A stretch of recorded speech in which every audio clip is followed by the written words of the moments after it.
How's it going, guys, and welcome to Out of Bounds, another episode with your host, James Skrmetta. Thank you very much for tuning in. Like we say here, the motto, you could have been anywhere in the world, but you chose to spend 30 minutes talking sports with yours truly.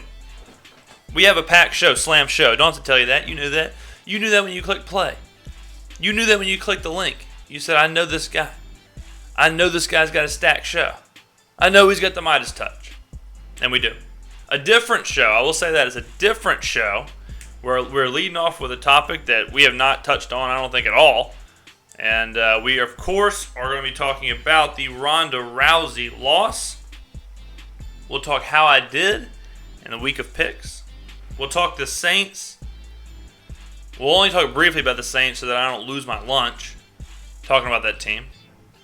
And we will go over my top 5 for the week in college football. Because a lot of things happened in college football this week. A lot of things we predicted, might I add. I'm not going to gloat, though. I'm not in this business to gloat. All right, here we go. Ronda Rousey loses. The world shakes. The curtain splits down the middle. Lightning, thunder, black clouds. The whole shebang. Ronda Rousey loses. Not just loses, but gets knocked out cold in front of a record crowd of 53,000 in Australia by Holm. Only but 2 fights in the UFC, an undefeated former boxer was knocked out with a leg kick. Twitter is the funnest place to be during a Ronda Rousey fight because you see not a lot of people buy these fights, obviously. So they go on Twitter, and they wait, and they refresh their timeline, and you can see play-by-play what's going on. From experts, from regular Joes, you see jokes, you see actual commentary, whatever.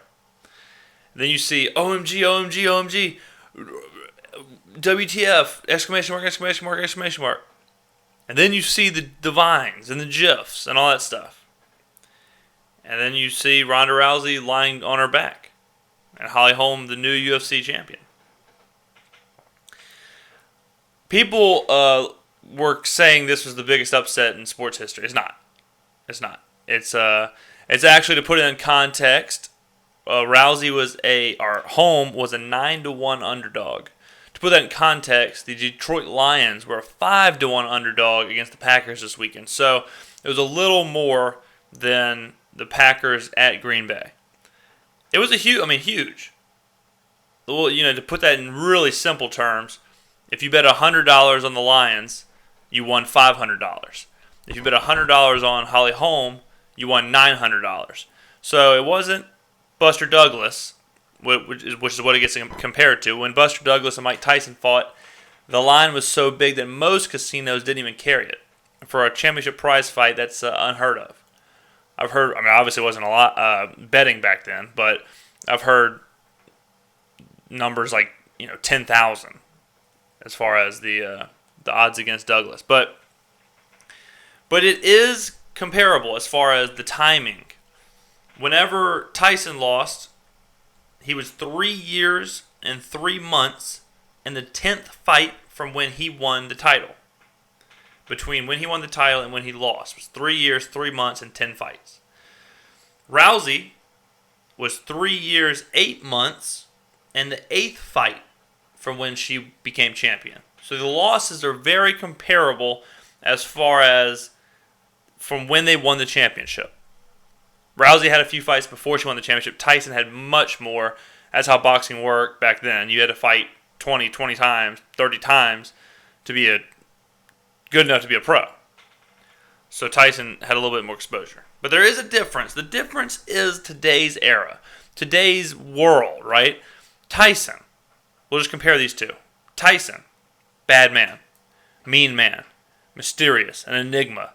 Was not a media darling. Was not co-hosting SportsCenter. Was not on Good Morning America. Didn't have his own clothing line. Wore black trunks. Cut off sweatshirt. He had Don King as a mouthpiece. He was angry. He was a bad man. He wasn't sparking debate for gender equality or whatever he was doing. He was a monster, really. He was a caged monster. Rousey, on the other hand, has been built very, very, very similar to how WWE wrestlers are built in wrestling. She was built as a dominant champion, an undefeatable persona, larger than life, a gladiator. She was talked about as in the same breath as Floyd Mayweather Jr., arguably the greatest boxer of all time, certainly in my generation, pound for pound. Some people truly believe that she would beat Floyd Mayweather in a fight. Ronda Rousey was the most feared woman on the planet. She was billed that way, and she certainly acted like it. She was in movies. She co-hosted SportsCenter, first person ever with Lindsay Zarniak. She was on Good Morning America. She was on every show you could think of. And she elevated the UFC and certainly elevated the women's division. It was built around her. It was created for her. She created pretty much her own thing. And I haven't talked about it on the show. I did write about it a little bit at jamesskrmetta.com. I did mention, what if she lost? What would Dana White do? What would anyone do? What would Ronda Rousey do? What would her brand do? What would the media do? What would the world do? And it's crazy because the internet is the greatest thing to ever happen to the world. And it's the worst thing to ever happen to the world. I don't have to go into in depth of how it's great or how it's awful. We all know how. I mean, it's crazy because the internet is infinite, but the reasons are also infinite. Imagine the progress that the internet's brought, but also imagine all the bad things it's brought and how easily the bad things are found. Ronda Rousey got a lot of the bad things from the internet. I followed the fight on Twitter, and I didn't watch the fight, and I was following it, like I mentioned earlier, and within seconds from when I first saw the OMG Ronda Rousey's knocked out, it was a flood of memes and GIFs and Vines and tweets and jokes about Ronda Rousey. It's crazy. It was crazy because within two rounds, Ronda Rousey found herself on the butt end of every single joke on Twitter. And within 2 rounds, Holm became a joke, or was a joke. And within 2 rounds, she became the baddest woman on the planet. I mean, I'm putting up, if you're listening on the audio version, on iTunes, on an Audio Mac, you can go over to YouTube, on my YouTube channel, search James Skrmetta. I'm that guy. And you can see some of the memes, some of the pictures, all the things that were just floating around. And of course, if you're on YouTube and don't want to see that stuff, go over to iTunes, search James Skrmetta. That's how you can find the audio version. But the internet was destroying Rousey. And it was crazy because it reminded me a lot of Meek Mill. It reminded me a lot of the Drake Meek Mill thing. And that's just how the internet works. Like that, it is a bastion of hate and anger and keyboard warriors and super creative people with super creative outlets like Photoshop and Vine and all this other stuff. All of a sudden, all day Sunday, the day after the fight, every time a team was beating another team in football, they would have, like, for example, they had Tom Brady as Holm, like photoshopped his face, and then photoshopped Eli Manning on Ronda Rousey. And that's just what I saw. So imagine the hundreds and thousands of memes and jokes and Vines and tweets and people just laughing at Ronda Rousey. To make it worse, Ronda Rousey, after she was knocked out, she went to the hospital, didn't speak in the post-fight. She was unconscious. She had to get stitches in her mouth. Went straight to the hospital. Her health was questionable. They were worried about her. And she's not expected to compete at all until they're saying July 2016 at UFC 200, which will be the biggest show in the UFC history.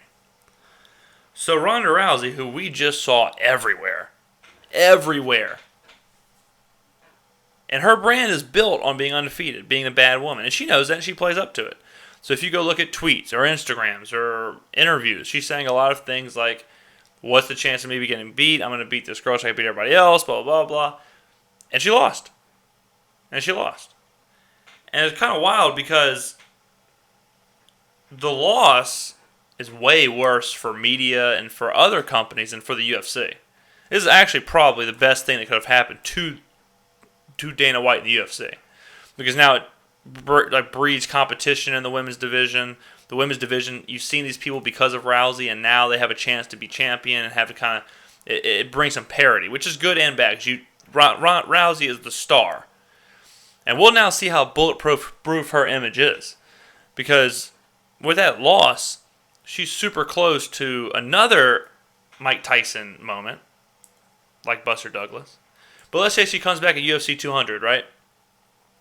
Which is in July, so a while away.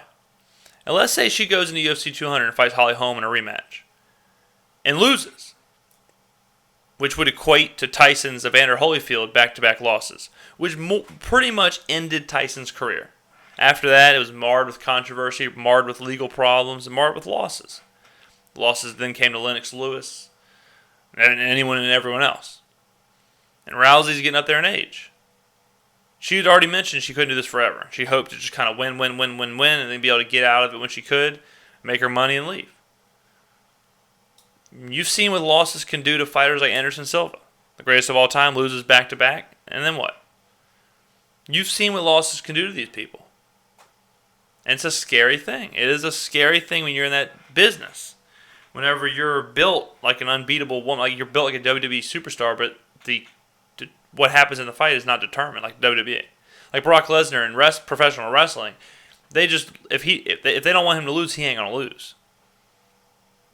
Rousey always had the chance of going out there and losing, and she did now. So what will happen? That is the question.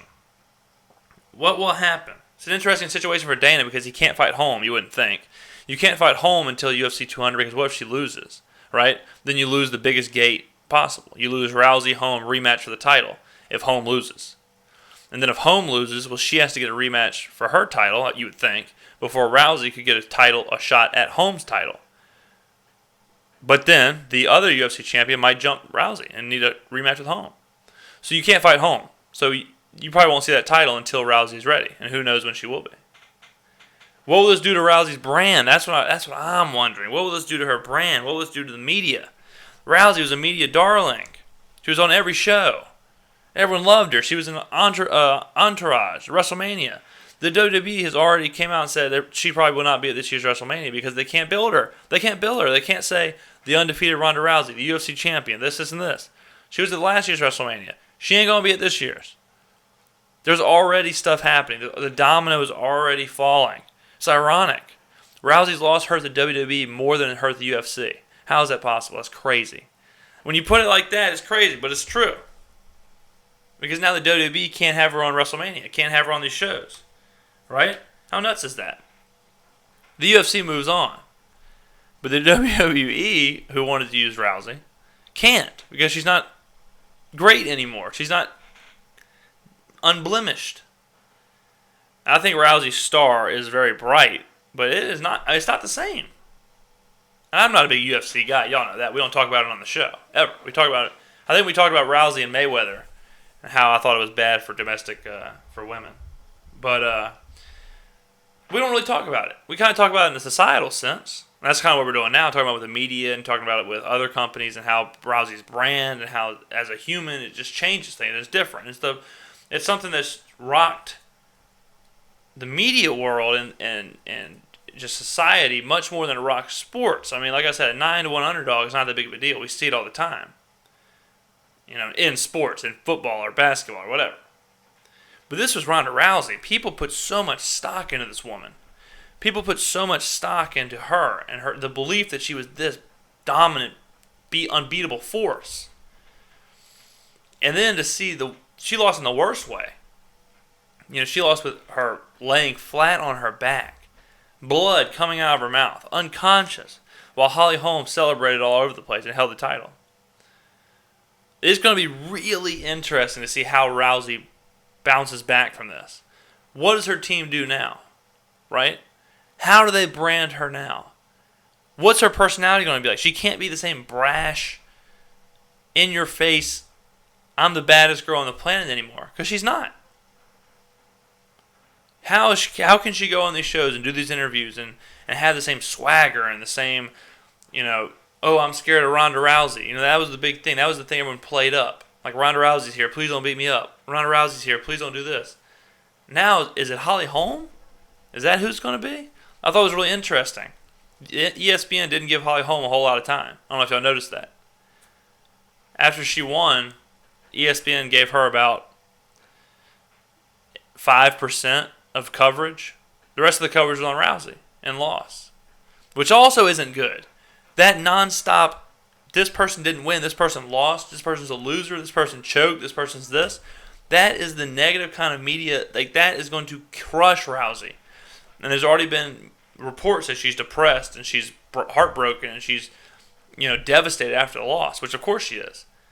But now we're going to have to see a different side, because if she comes out there and she loses again, then it's over. It's over. The mystique is gone. The billing is gone as being this dominant, unbelievable champion. And if she does come back and she beats Holm, then there's, maybe she could, there would of course probably be a Holm Rousey 3, and then who knows what would happen. But there's a lot of questions probably going on right now with Rousey. A lot of questions of, do I want to come back? Do I want to retire? Do I want to risk getting beat again by this person? Do I want to risk this? Because, like I said, she's getting up in age, and we're just like another year until this fight. So it will certainly be interesting, and certainly be something we need to monitor, and we will monitor here. And let me know in the comments what you think. Is it as big of a deal as I'm making it, the loss, as far as her brand and the UFC and just how media presents her, and will she be in movies? Will her star fade? Will the endorsements not be as great? Will she not be as in the spotlight? What if she loses again? Should she retire? Is that a thought? Let me know.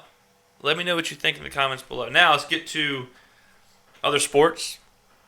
How did I do this week? How did I do? NCAA, I'm killing college football. I'm crushing college football. I went 3-0 for the second week in a row. So 6-0 in the last 6 picks I've given y'all. And I'm not doing it flashy. I did get a little flashy this week. But I'm taking SEC unders. I wish I would have looked this up before I got on the air. But I want to say the SEC was all unders this week. I want to say it was like 6-0 in unders.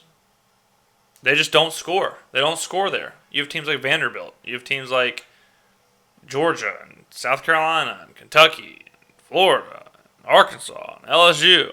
These teams don't score. Bottom line, we just take, like right here, Kentucky, Vanderbilt under 40, hit. Alabama and Mississippi State under 51, hit. And they didn't, Kentucky, Vanderbilt was close. They scored a lot of points in the first half, and they didn't score again.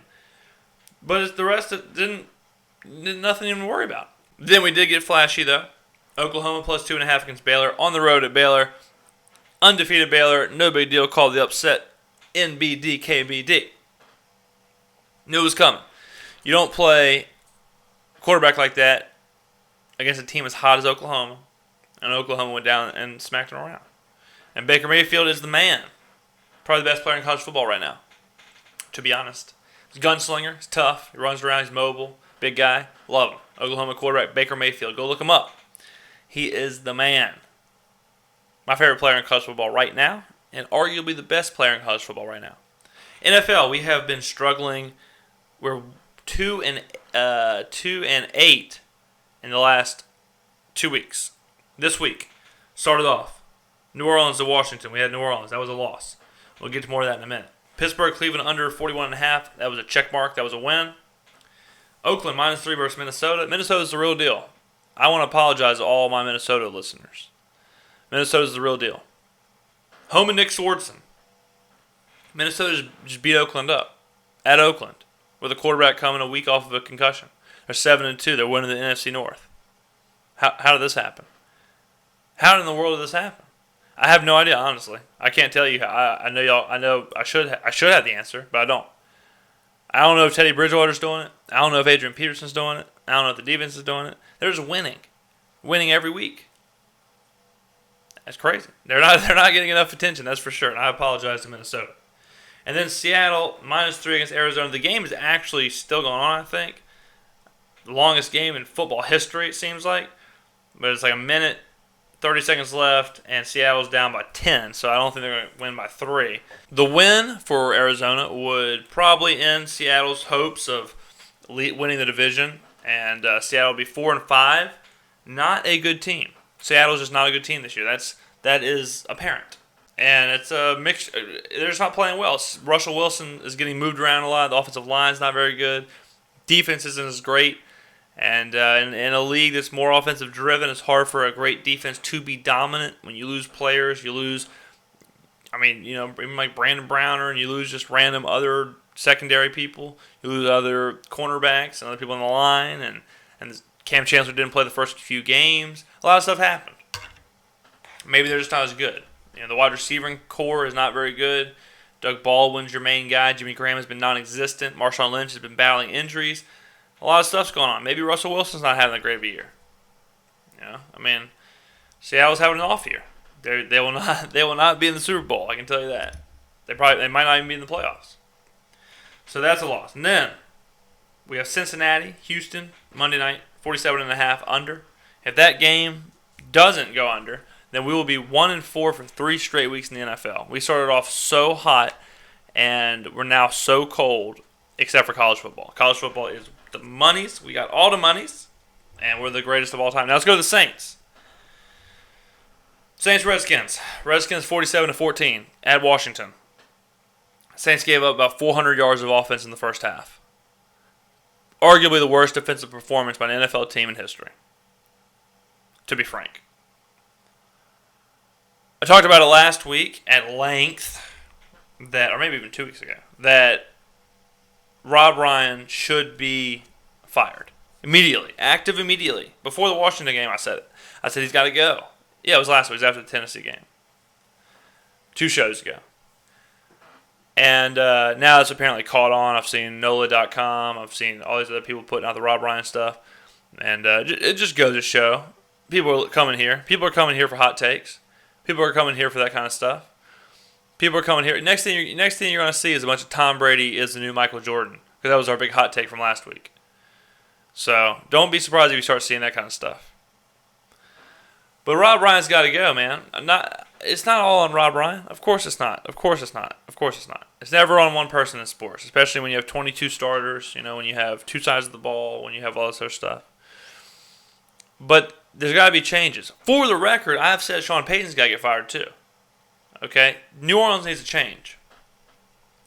New Orleans was a great sports city about 3 years ago. You had the Saints, a perennial 10-win team. You had Drew Brees lighting the world on fire. You had Super Bowls, right? You had the Pelicans, Anthony Davis being compared to LeBron James, playoff games. What the hell do you have now? You have a Pelicans team who can't win, who's awful, who's absolutely terrible, who I went on a hunger strike for. I didn't eat solid food for 5 days because of the Pelicans. 5 days I didn't eat solid food. 5!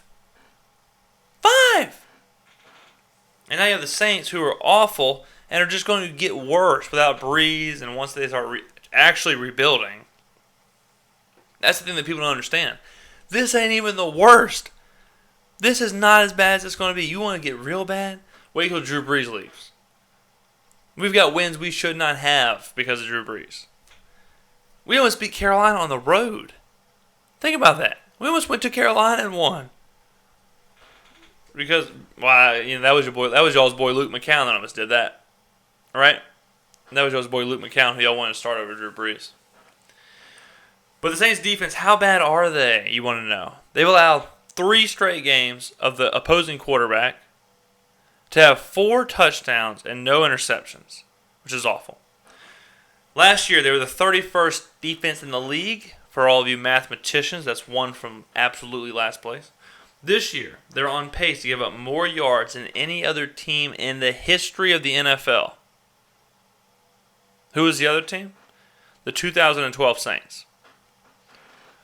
The defense is bad, my man. Rob Ryan got to go. Sean Payton got to go. They need changes in New Orleans. I've said it before. I'll say it again. Brian Kelly should be the head coach of the New Orleans Saints next year. Go get him from Notre Dame. I don't care who the defensive coach is. I don't care. It doesn't matter. Go get anyone. Go pay Wade Phillips. I don't care. Pay someone else. Rob Ryan's got to go. There's got to be a spark. Got to be a change in New Orleans.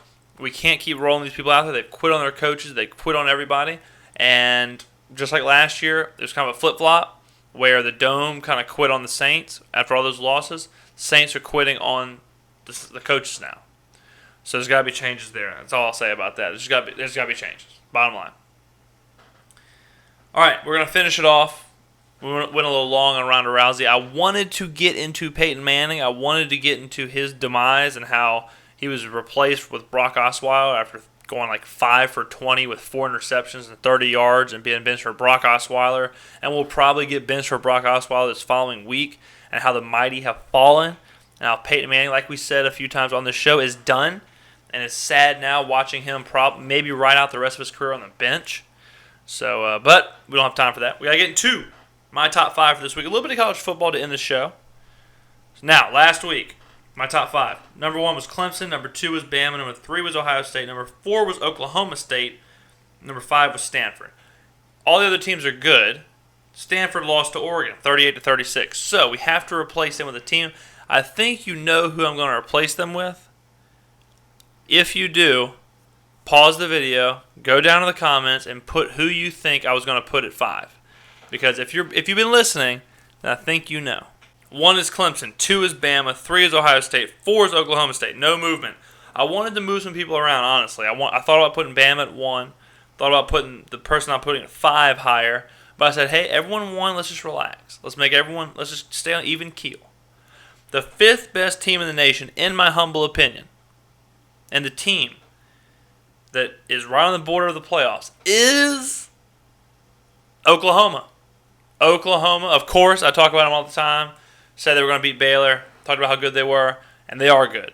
And I talked about last week. They have a real chance to get into the playoffs. If they beat Oklahoma State, they'll have beaten TCU, Baylor, Oklahoma State. Very good season. The loss to Texas is mind-blowing, but they just weren't the same team. And they're hot at the right time. If they can stay this hot, they can win the national championship. Right now, if the playoffs were right now, and let's just say Oklahoma beat Oklahoma State to get into this theoretical, hypothetical playoffs that's happening right now, Oklahoma would win the national championship. Them and Alabama are playing the best football in the nation. They're playing the best football in the nation right now. I didn't say they're the best team in the nation right now. I'm saying that they are playing the best They are playing the best football in the nation right now. Baker Mayfield's probably playing as good as anybody. Oklahoma's throttling teams. They're scoring at will. They're blowing teams out left and right, whereas other teams are having trouble. Bama is ferocious right now. Their front 7 is looking like just an absolute machine. And that's why Mississippi State has suffocated them. They suffocated LSU. Those are the 2 best teams in the nation right now as far as current playing form. But we still have a few weeks to go. We still have a few conference championships to figure out. We still got some stuff to do.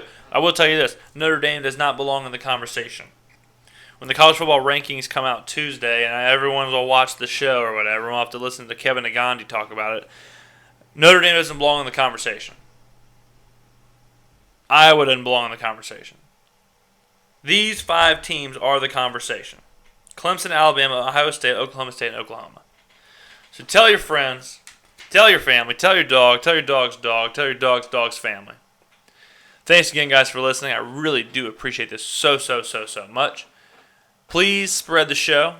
Please spread the show. We have done 29 of these things, I think, and everywhere I go, people mention it. People talk about, hey, man, listen to the show, listen to the podcast on my iPod on the way to work. I listen to it when I'm in the gym on the treadmill. I knock out 30 minutes or whatever. And that's because, like I've said 1,000 times, we are 1,000 times better than your local sports radio station. And I don't care where you are.